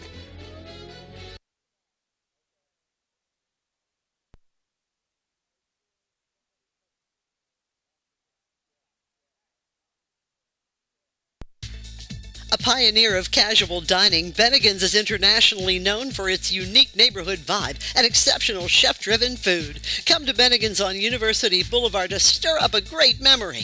Come for happy hour Monday through Friday from 3 to 6 p.m. and get $1 off draft and bottled beer and $1 off signature cocktails. Grab some bar bites too. Only $5 from 9 p.m. to close. Hey, are you a soccer fan? Check out the schedule of English Premier League soccer games. Bennigans even has delivery service, and the number to call 740-792-8080. You got a friend at Bennigans. Thanks a lot for following us at Ohio Valley Sports Online. Why not visit our webpage at ohiovalleysportsonline.com. It's the way to go for sports fans around the globe to follow your favorite local sports teams.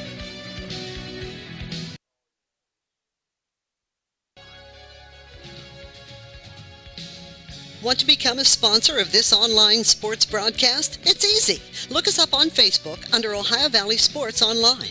Drop us a message right on our wall or shoot us an email. More bang for your buck. Why? Because it's not radio. It's an online internet sports broadcast with unlimited and endless potential for you. Why settle for less when you can advertise with the best? Ohio Valley Sports Online. What's that? Welcome back, everyone, to Bennigans Restaurant. I'm here with Steubenville Catholic Central head coach Eric Meek, whose team picked up victory number 1 on the young season last weekend. And Coach, the monkey's off the back. You're all, get that first victory, and it had to feel good for you guys and the kids and the coaches. Oh yes, it was a really entertaining game. I know it was low scoring, but both teams played so hard. Two small school football teams with not great numbers, and just a lot of kids playing both ways on both teams, and it was a really good game. I tell you what we were down inside the red zone 4 times in the fourth quarter, and turned it over on downs twice, missed a field goal to tie it, and then it looked at one point like we weren't going to get the ball back. And when they got that first down, and then our defense tightened up, we called 3 straight timeouts, so we were out, forced them to punt, and Tommy Purgie took a big punt return down our sidelines down to about the 20. We had no timeouts left. Poor Andrew Dorsey, he had good poise. His back was to the game clock, and, we had no timeouts, so that clock was going, and people were like in a panic, and he didn't panic, and before you know it, we it's easy not to panic when you don't know, right, don't look. Right, and of course Coach Grimard, our offensive coordinator, and I were yelling, and we got it done with 6 seconds.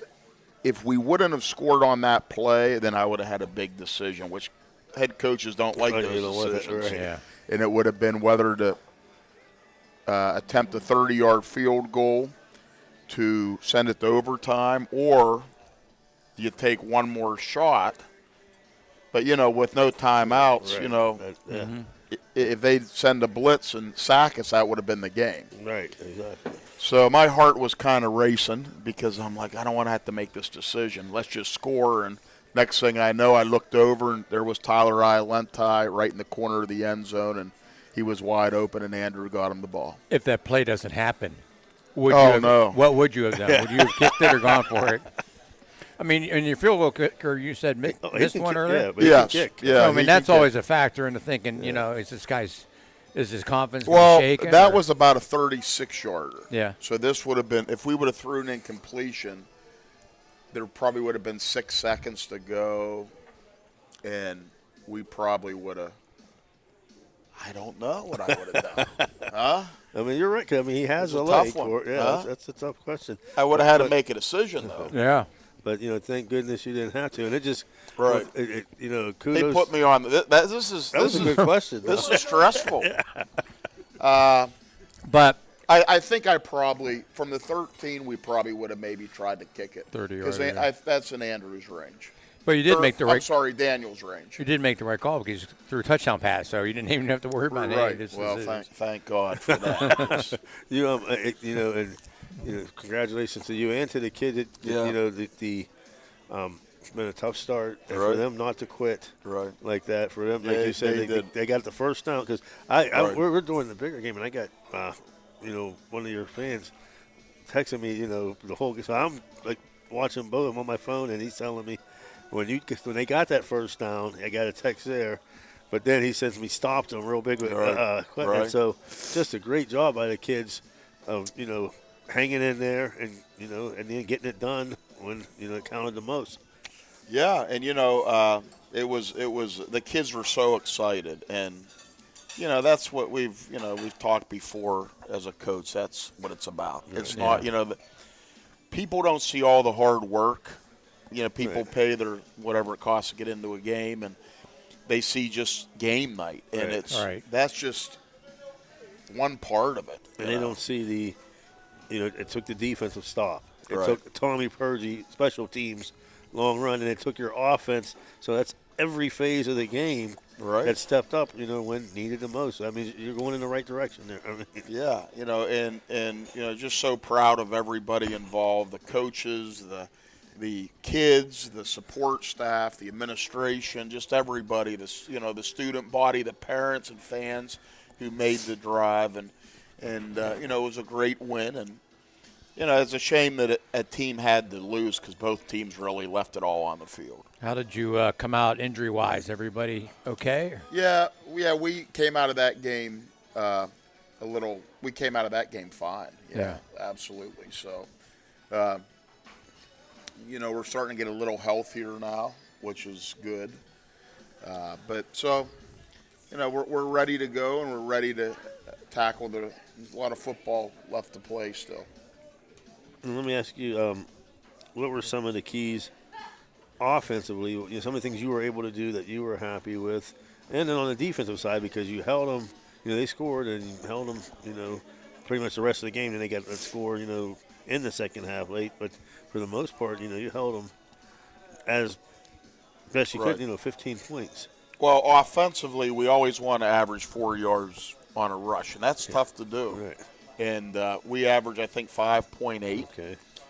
The other thing offensively that I'm very pleased about is we have not turned the ball over since the Caldwell game. We had a fumble in that game, and so that's good because we stress taking care of the football, and we've been able to do that. And then defensively, we really did a great job against the run. The pass hurt us at times, but we did a great job. And the bottom line is we held them to 15 points. Right. So, what's cruel is that usually you play your home games on Saturday nights, and you go on the road, play on a Friday, you win that game, and then you got to turn around right away and play a game on Thursday. And so there's not much time in between to really enjoy that win and bask in it and build. How do you adjust to the shorter week? Well, you want to know what's even crazier to throw into that equation? So this week's opponent, Edison, played up at Lakeview High School against Matthews Saturday night. So Coach Cullaby and I didn't exchange film until probably at 2 a.m. Sunday morning. Wow. So our Sunday was really crazy. Yeah. And, we had to kind of wait. We couldn't have a meeting on Saturday, so we had to wait and really prepare hard on Sunday. And then we hit the field with a full practice on Monday. So it was tough. And then, like I said, if Edison would have played Friday and we would have had all day Saturday to prepare, that would have been great. But it made it even more rushed and more hectic. How do you? I know the old days they actually exchanged films. Oh yeah. How do you go about the? Well, it's a lot easier now. It's called Huddle. Okay. And it's a system that everyone has, and so like Coach Cullaby and I exchanged a text early last week, and I said, "Hey, let's go.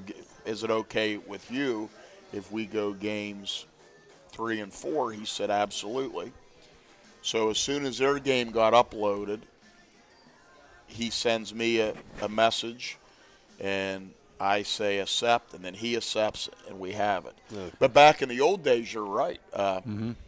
Many Saturday mornings, my wife, when I was a younger coach, would have to get me up at the crack of dawn, win or lose the night before, and you'd be on the road, and it depends on. At one time, I had to go all the way to where was that at? We played Petersburg, West Virginia. It was on the Eastern Panhandle.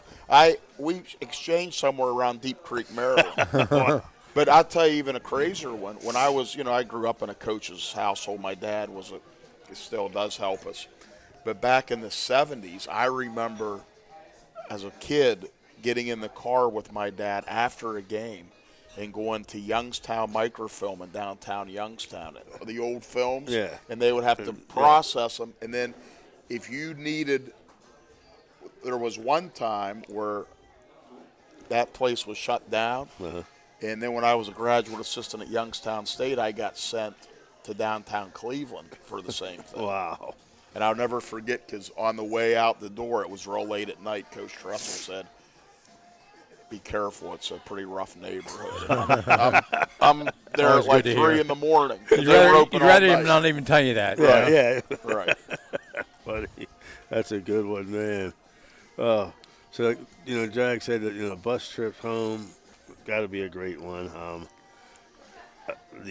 How long do you give the kids, to celebrate before we hit? I told them, I said, enjoy the game, and I said enjoy it Friday night and Saturday, and then Sunday morning, you'll have the Edison stuff in your Huddle account, and it's time to get ready. Get ready for the Wildcats. Right. All right, let's take a timeout. Coach's Show is brought to you tonight by Bennigans. And we'll be back with Coach B talking about this week's opponent coming up.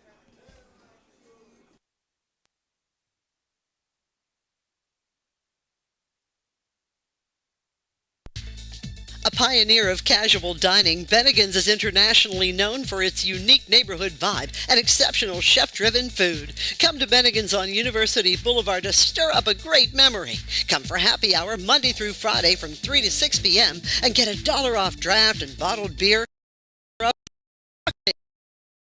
It's too. Only $5 from 9 p.m. to close. Hey, are you a soccer fan? Check out the schedule of English Premier League soccer games. Bennigans even has delivery service. And the number to call? 740-792-8080. You got a friend at Bennigans.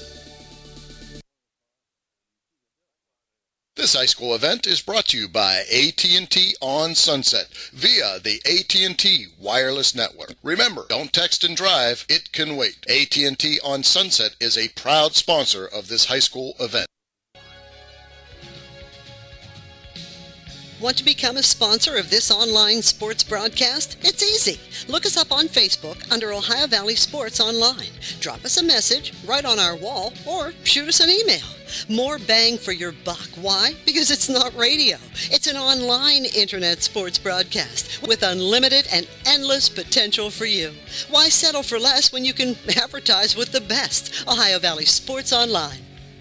The game is over. But this time, instead of asking how many goals did you score or what were your stats, try asking these questions. Were you a good teammate? Were you coachable?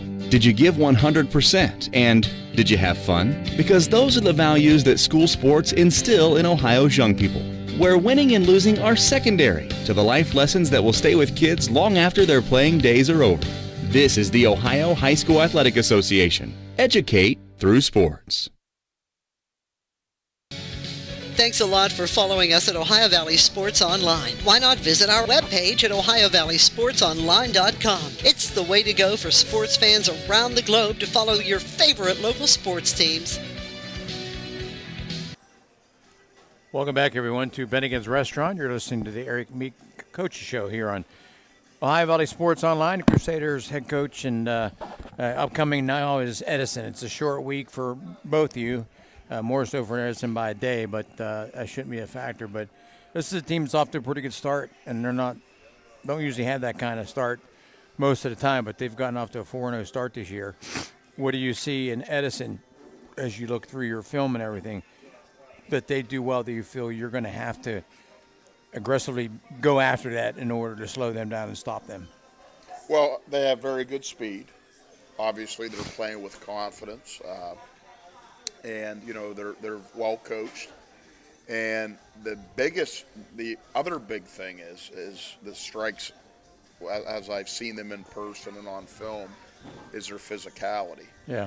Matthews played them tough in the first half last week, but Matthews is a good team. We've seen them, but they beat Matthews up pretty good physically, and they really wore him down in the second half and scored 35 points straight or something like that. So, you know, it's a tremendous challenge. They may be the best team on our schedule. If not, they're definitely one of the top three. But I think they're a pretty good team, but we feel that we've improved, and, you know, we're going to get on the bus tomorrow, and we want to take another step forward and improve as we head into Game 5 here. I think that's a big key was winning last week, because now when you get on the bus, you've got your first win under your belt, you know, and your kids are fired up because they've got the win and they're trying to build off of that instead of getting on the bus at 0-4 and then having to go out to play a team that's 4-0. At least now, you know, the kids have the taste of winning, and that's what they want to keep doing. So how was practice this week getting ready for that? It was a good practice. You know, we practiced well, and you know, the kids are excited and ready to go, and you know, I think it's a big challenge for us, but it's one that we're looking forward to. And you know, you talked about this Wildcat team. Is there one thing, without giving your game plan away, is there something that you've seen that, you know, this is what we have to concentrate on, you know, as far as their offense, that we've got to stop, or a particular player that, I mean, to me, they've got 3 or 4 different at any time. Right. Is there something, hey, we got to take this away? Well, you know, at times they'll spread you out, and they'll, you know, whenever you have a quarterback that size in the backfield that can throw and run, it's a concern. You know, he'll tuck it and go straight ahead, and you know, their schemes are very sound offensively, and you know, they'll try to run right at you, and he has a cannon also, so you know, and it has some speed at receiver, so. He's a big kid too, right? Guys like 6'6", 6'7" or so. Yes. So as your defensive players, especially your linemen, able to get penetration, how do you attack him as big as he is? He's bigger than a lot of your players. Do you have to go low on him? Are you trying to gang him? Well, you said it. In the last 2 weeks, we've done a much better job of getting. There's several times on film that I've paused it for the kids to see, where we'll have 6, 7 guys at the ball, and that's what you need to do in order to stop a kid like him, you know, with his size and strength. So we're gonna have to swarm to the football. We didn't do that games 1 and 2. I thought we took a big step forward game 3 despite the loss, and we did that last week as well. And as far as their defense, and I don't remember what system they ran with. They were 3-4-4-3. What have you seen from them? Well, they'll put 3 linebackers, and they'll bring the linebacker over to the weak side at times, and They have, a lot of times they'll have a 4-man front, but they can mix it up, and we're prepared for any different type of front. We're in the game 5 now, so our schemes are simple enough that if they do something, we have something to come back with or make an adjustment on the line. And everything's, this is week 5 now, so you're not reinventing the wheel. So most of the time, probably 97% of your offense is what you're using. You might throw a few wrinkle plays in every week or something like that. So does it seem like it's more a thing of execution than anything else? Yeah, execution. And we've been trying to find our right combination of running backs and receivers. We've had some injuries at receiver, and we've had some guys in and out, and so I think that's an issue also, because in the summer we had maybe some guys not getting reps that are getting reps now, and vice versa. I did like my man. I know he had just came down here, and he was learning the system. That's playing nose guard, but me and Billy had talked about what we've seen him play that has athleticism. Sometime this year we know he's going to be an offense, and worked him in the tight end some. Just asking Malachi. Oh, yes. I think that's going to be him, and Right. Right. Yeah. Malachi came to us from Pittsburgh, and he's been a real solid benefit for us on the defensive line. Yes. Oh, yeah. I wanted to ask you. Okay, and you touched on it earlier. Week 1, week 2, you weren't too pleased with the gang tackling. More. What are the biggest things improvements you've seen from week 1 to after 4 weeks, almost halfway through the season? What are some of the things that what we've accomplished? Some things. Well, our pursuit on defense, which we work on pursuit drill a lot. We've done it since August. That's one of the things. So we're getting to the football the correct way now, and I would say that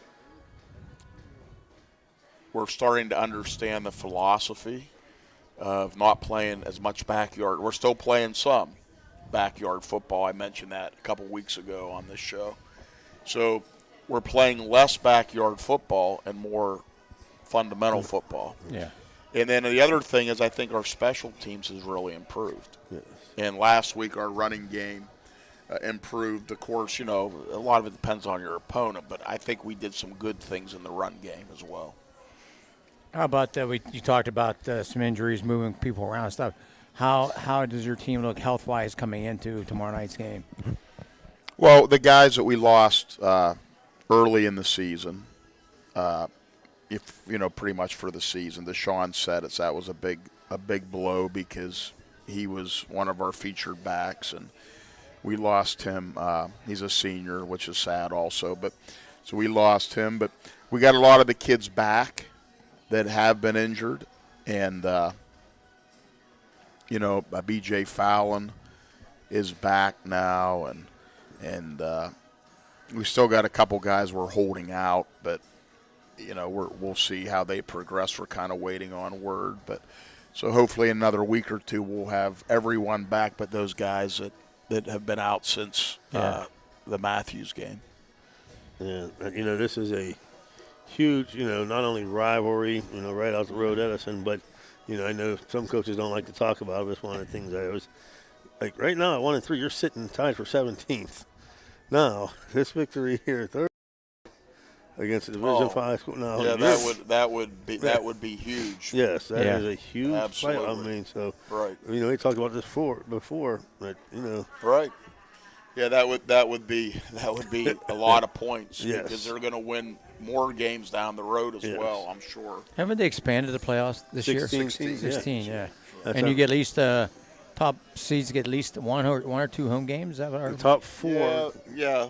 The top 4 would get.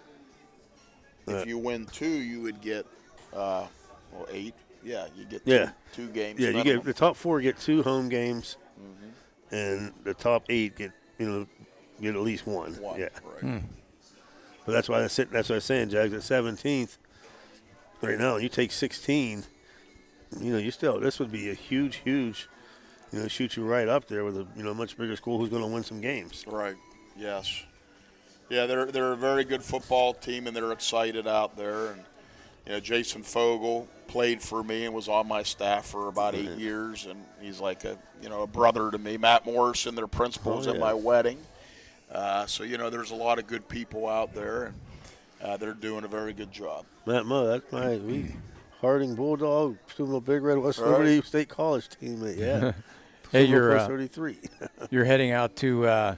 It used to be Cartwright Field. I don't know what they're calling it now, the Edison Sports Complex or something. But did away with the old grass field. Now got the brand new stadium out there.